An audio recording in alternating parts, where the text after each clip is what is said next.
Alright. We're back. Oh, we're recording? Yes. Oh, okay. Well, we ended in the inn, so we're going to start in the inn. Remember, we're going to start and end every episode in this inn. That's not physically possible. Oh, it is. No, it really isn't. Eventually it will take us more than a half hour to get here. What the hell were we Then we'll leave, and then halfway through there, we'll come back. We'll be at really high level, not very far in the plot. This afternoon, Yuri and his friends found and defeated the egg bear. Egg bear. Oh, that's just what we've done. I'm trying to figure out what we're doing. We just finished restoring the tree. We just restored the tree. Right. So, Paul had some information to tell me about his day. Oh, yeah, my day. So, basically, long story short, I essentially declared war on, we'll call her Supervisor C. She's running a CVS and I'm doing a remodel with her. Well, for her. And I get to work this morning at 5 a.m. Right on time. You're already going that way. Let's inform them that your job is in fact inventory counting and remodeling CVSs. My job is specifically to take inventory and occasionally do the CVS. Okay. Because that's not actually part of my job, nor am I qualified to do that job. But I do it anyway because we're so short-staffed. Right, so continue. So, I get there in the morning, and I have to go to the bathroom because I'm a human being, and nature calls. So I go into the bathroom. That's the name of the second Ace Ventura movie. Just thought I'd point that out. Look, Ace Ventura is a good movie. And I get out of the bathroom, and Supervisor C walks up to me and she goes, "Did you just come out of the back room?" I'm like, yeah, I had to take a shit. I didn't actually. I said I had to go to the bathroom because, not supposed to swear at your supervisors. We'll get to that later. And she's like, well, if you keep wasting so much time, I'm going to have to ask you to leave. And I just kind of look at her like, what the fuck? Are you seriously giving me fucking shit for going to the goddamn bathroom? And I told the people that I'm working with who are actually from my district, because she's not, and they were awfully confused. And later on, she asked me to go around and clean the store, which is fine. I did that. Then she asked me to do it again. And then she asked me to do it again. She made me clean the fucking store 3 times. And 2 out of those 3 times, she threatened to throw me out. Because she's like, you're not doing a good enough job, or you're asking me too many things, or some other stupid reason to throw me out. And I'm thinking in my head, go ahead, fucking throw me out. You will hear from everyone I know. I will bury you. And as the day goes on, it gets to about 1 p.m., and I'm working, my shift went through 3:30. And I call my district manager, and she goes, her name's Kim. I'll say her name because I don't have any real problems with her besides some scheduling issues. And she says, hey Paul, what's up? And I go, Kim, I need you to hold that thought. Please excuse any language that is about to follow. And that's a quote. That's not me telling the viewers this, but you also might want to excuse this language.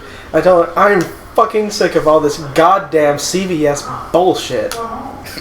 Oh god. And she goes, let me guess, it has to do with a certain woman. I'm like, yes, Supervisor C.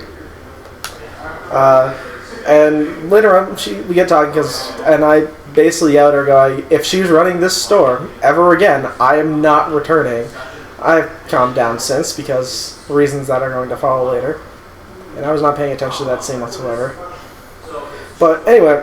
Oh, I forgot things were happening in the background. During the rest of the day, not during the rest of the day, but for the last 2 hours, I basically told my district manager, if she talks shit to me, or comes at me with a shitty attitude one more time, and I quote, I'm going to rip out her fucking throat. Alright, maybe not the best choice of words. To which my district manager replied, Paul, I'd rather like that if you not do that, we don't have the funds to cover you.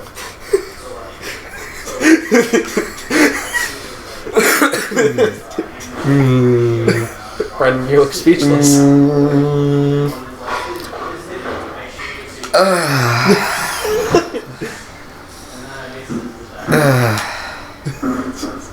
Yes, Brendan. Why do you have this job? You literally have the worst job in the world. Okay, maybe not the worst job in the world, but a pretty bad job. But I can get away with saying shit like that. But would you rather be able to get away with saying shit like that, or not having to deal with shit like that? But you just told me that I could never quit my job because I won't have anything to talk about. That's besides the point. Anyways. Let's see what else happened that day. You said there were reasons. You calmed down for reasons you'll say later. Oh, right. Because after that, I got into the car with the person that drove me there, and we got talking. And he's like, "We need to do something to mess with Supervisor C." I'm like, "Yeah, we do."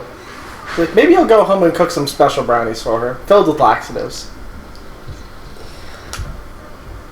And see how she likes it." And I'm like, maybe that works. And then he's like, or alternatively, we do as much as we can wrong and get her to throw one of us out, at which point we all leave, and we get to go home. Like, also an excellent plan. And he's thinking, he's saying, I can't wait to tell our district manager this, because she's going to be like, why'd you guys get thrown out? And he's going to reply to her, you've never seen 3 guys work so hard to get fired from a job.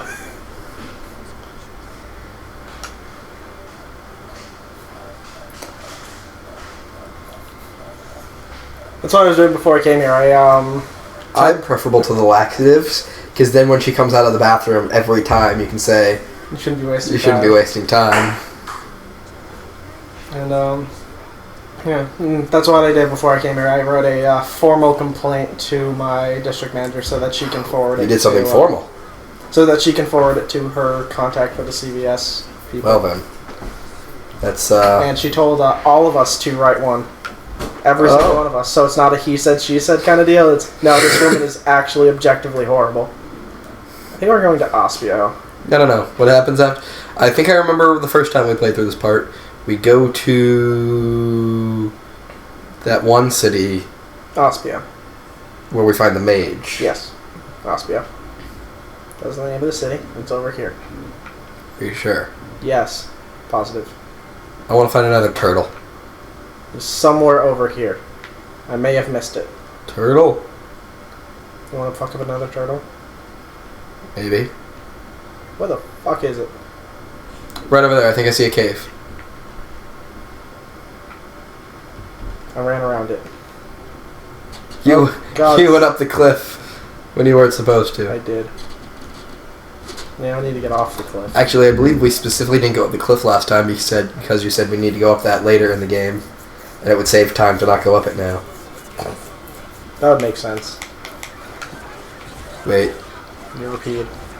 Yeah, okay. Do you remember the controls? B is to attack. Yes.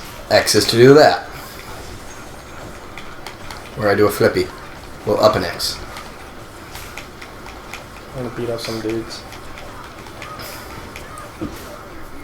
Yeah. So, I told my roommate this before I came here. I told Sean this. He's like, most reasonable places would throw you out and fire you if you ever said something like that to your manager. Reasonable. And I said, I know. But she's not going to. The fact that she joked at me after I said it proved that she wasn't told me that she wasn't going to throw me out. She wasn't going to do shit about it.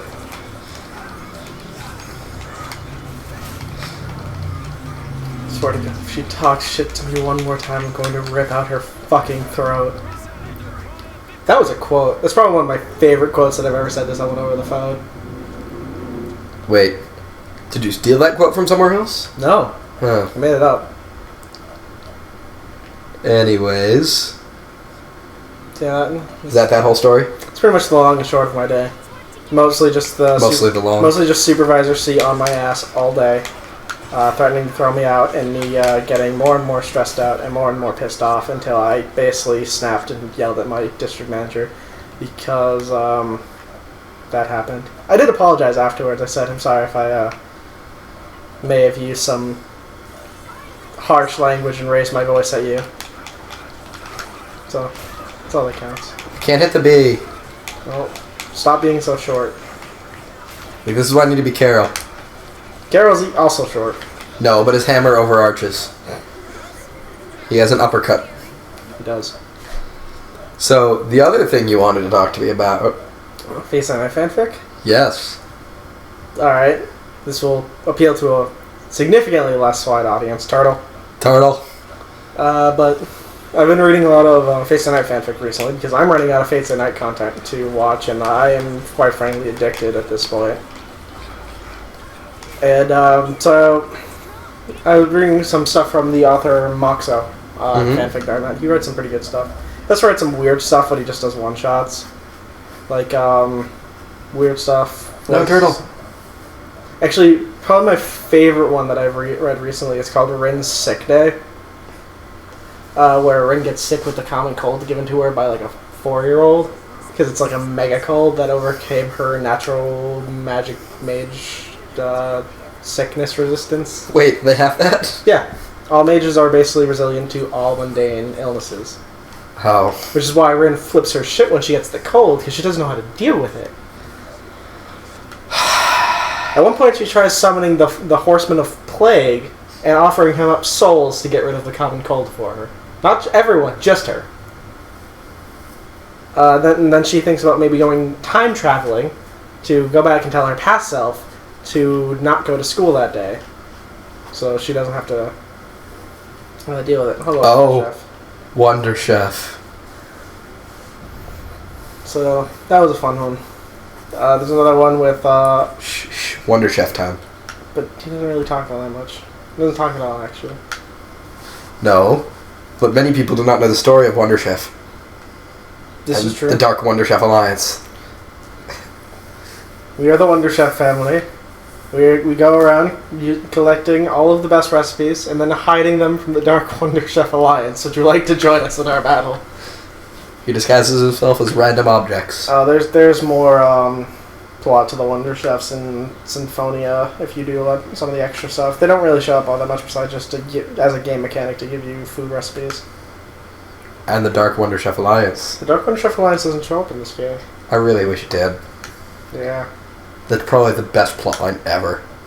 Dark Wonder Chef Alliance. And now we can continue. What else other than Rin's Sick Day? Alright, we can't go that way. You have to talk to the guards first. It goes into Saber's past, and spoiler for those who don't know the show, Saber is gender-bent King Arthur. And, Arturia. And, one of them is, both of them involve Lancelot fucking someone that he shouldn't. That sounds like something he does. Like, one time he brings home, I think, Sir Galahad? Or not Sir Galahad, Galahad at the time, just a little boy, who was the result of him, to quote Arturia, fiercely plunging his manhood into somewhere that it shouldn't. I think you mean fiercely plunging his manhood somewhere that it shouldn't go. You know what I'm going with. What are you going with? His pleasure. What was it? Pleasure rod or something? Into the Uriel. It was throbbing passion into your soft and ready throbbing passion into your soft and ready yaoi hole. Oh god. Look, if you like anime to any degree, watch Haganai. Or if you like character development, watch Haganai. And even if you don't mind, pretty much the language we use on this show, but significantly more perverted topics. Watch Haganai. Unless we start talking about Heaven's Feel. No, we're stopping with that. And no. Then it'll go just as far. No. Look, no. Rider's powers are not okay. That's more Hollow Rider Axios stuff, though. Damn it. What? Just no. Just no? Right, but Haganai. Haganai, also known as the No Friends Club. No, the show's actually called I Have No Friends, with, like, subtext, I really suck at making friends. The No Friends Club. There's a game going on in the background. There is. Congratulations on spotting the game. If you have spotted it before this point in time, you win the prize. What do I get? No, before you spotted it. If they spotted the game before you spotted the game, they won a prize. What's their prize? Is it a surprise? No. Are we going to knight a box and then give it to them? No. Why not? No. That sounds hilarious. They won the prize, Paul. Let's see. I didn't even notice. You won the prize. Cool. You don't remember that reference, do you? No. I need you, Paul. Paul. Oh, from Llamas with Hats. Yes. Karol, what happened? Oh look, you won the prize. I didn't even notice. Paul wears a funny hat. You need to start wearing that hat, Paul. Funny hats? I don't wear hats. They're too hot. It's summertime. We need to go cosplay as Paul and Karol. You can be Paul. But I'm the sociopath of this relationship. Yes, you are. But you're also named Paul. Actually, I think it'd be funnier if we went and they were like, and then we did the Karol and Paul thing, and they're like, "What are your guys' names?" I'm Brandon. That's Paul. But he's playing Karol. Yes. And then we'll have a sheep. We'll have a sheep? Oh, better yet, rather than being Paul, we can have the sheep that has the Paul mask. I am Paul. But who are you, Paul? I am Groot. I am Groot. You're Groot? I'm Groot. Let's see.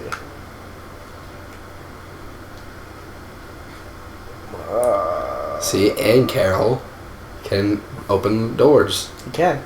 Again. He's the party. He's the rogue part of the rogue because Repede unfortunately does not have thumbs, and thus cannot open doors. In the He can American still wield version. a knife. In the Japanese version, since he can be the party face while you're walking around town, he can technically open doors. Look, as far as I'm concerned, everything I've seen of this game, without Karol, these guys are screwed. No. The plan here would just be Operation Murder, which Estelle would be opposed to originally, but I like it. Didn't we have an axe by this point? No. We haven't even run a dungeon with Karol yet. Not for Karol. For Yuri. I don't think so.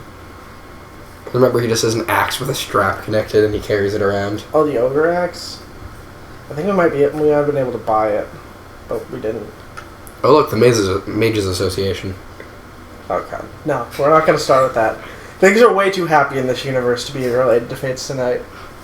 You don't know that. And magic runs a little bit differently. You don't know that. No one knows how magic runs in the Fates Day Night universe. It's a lie. Mana sperm? Only sometimes. Sometimes it's blood. Or real sperm? But mana sperm and real sperm are the same thing.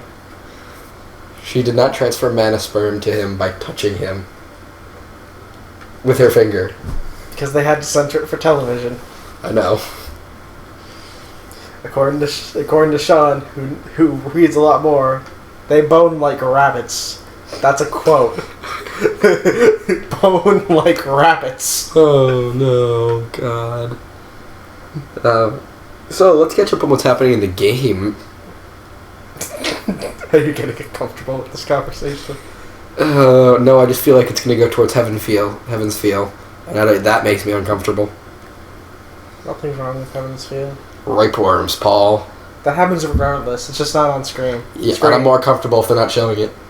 Did you say that's not on screen? Yes, because it was a slip of the tongue. So the game, we are currently breaking into a mage's Bone like library. rabbits.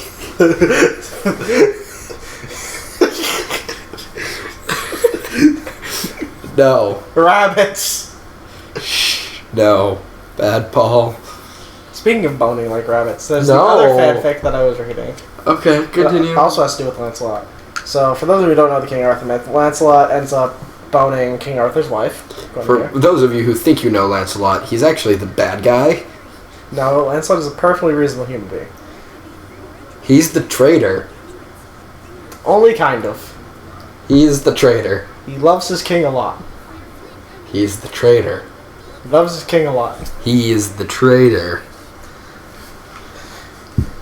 And the only reason he didn't join in one of the final battles was because someone stopped him and told him to never show his face again.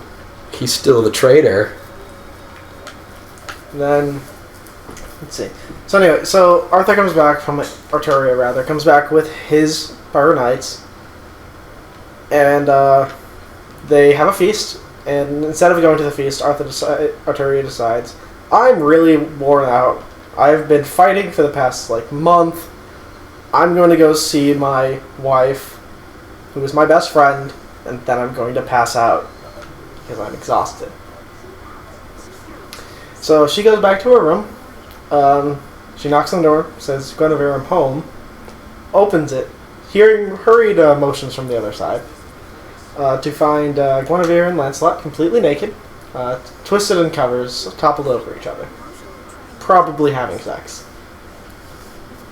Now, the best part of this one is the excuses that they try to come up with to try to get Arturia off the set of them having sex. And first Guinevere pipes up and says, Sir Lancelot was teaching me how to wrestle, yes.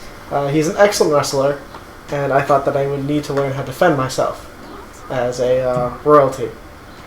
And to which Arturia replies, that's understandable, very understandable. Why are you naked?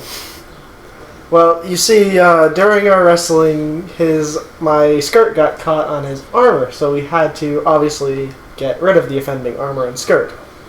Alright, where did the rest of your clothes go?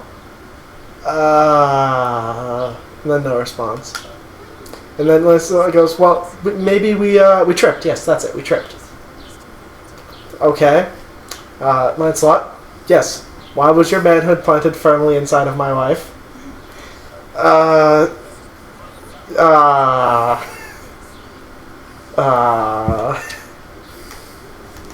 was no response to that. Damn it. For the record, in the Fate Stay Night universe, Arturia was a female who had to pretend to be a guy because none of the people would have accepted a female as their ruler. So she pretended to be a man. The plot was her, Lancelot, and Guinevere were all best friends. Guinevere had to pretend to marry, real marry Arturia and pretend to be her wife. And Lancelot liked Guinevere. So... And Arturia. A lot. Like, raging passion. Throbbing, almost. Throbbing passion. Into the soft and ready yaoi hole. You guys are now all interested in Hagenai, whether you want to admit it or not. You don't know what it is, but you're intrigued in the slightest. About a soft and ready yaoi hole? I don't think they're excited about that. That would scare me away. Or at least it would have beforehand. Before having watched it? Well, before I watched it and before I started this fucking job, because at this point I'll take whatever I can get for entertainment. Regardless of that, just remember, if you're going to watch Hagenai, fuck gravity. Why fuck gravity? Oh, right. the roller coaster. Riding the Black Dragon, got it. Fuck gravity. Fuck you, gravity, you fucking piece of shit. We don't need to repeat that entire thing on here. I can pull it up. Nope. No, we're not gonna do that quote on here. That quote is essentially, if anyone's watched Bo Burnham, equivalent to the fuck sluts poem. And she just lit Karol on fire. Nope, Karol's dead. Nope. Karol is invincible. Stab her. Wait, no, I like Rita. Don't stab her. Stab her.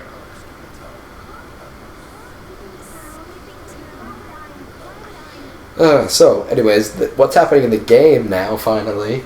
Well, we just got our next party member, whether she wants to come or not. Mm-hmm. But essentially, we went to the next town where we thought Flynn would be. The guards said, no, you're not allowed in here. We went in anyways. Yep. Because Karol's amazing and can pick doors. Pick doors, pick locks. Pick doors. Pick doors. I picked the doors up and put them down. Right, Karol can pick locks. We then looked around for the mage. This is all about the mage who stole the water ballistia from the town. Blastia. Plebeian. Blastia. That started this whole thing. And we think it's her. But we also think her's a him up until this point. Yes. So now that we found him, and she says, look, I don't know what you're talking about. I've been too busy. She's also wearing mismatched socks. She does that. And shoes. She does that. Also, you never see the robe on her after this point. Nope. She's a ninja mage. She's not a ninja. She looks like a ninja. She looks like she could be the ninja of the party. If she were less colorful. Maybe she's just a rebellious little youth. Because she's like 13. She's not even legal to bone in Japan. That's how young she is. Ugh. So if you have a crush on that, you are sick. Even if you're Japanese. I'm sorry. You were sick. Ugh. Anyways. Rita's pretty chill. I love Rita. Platonically. Like, subplatonically, the plates don't even move.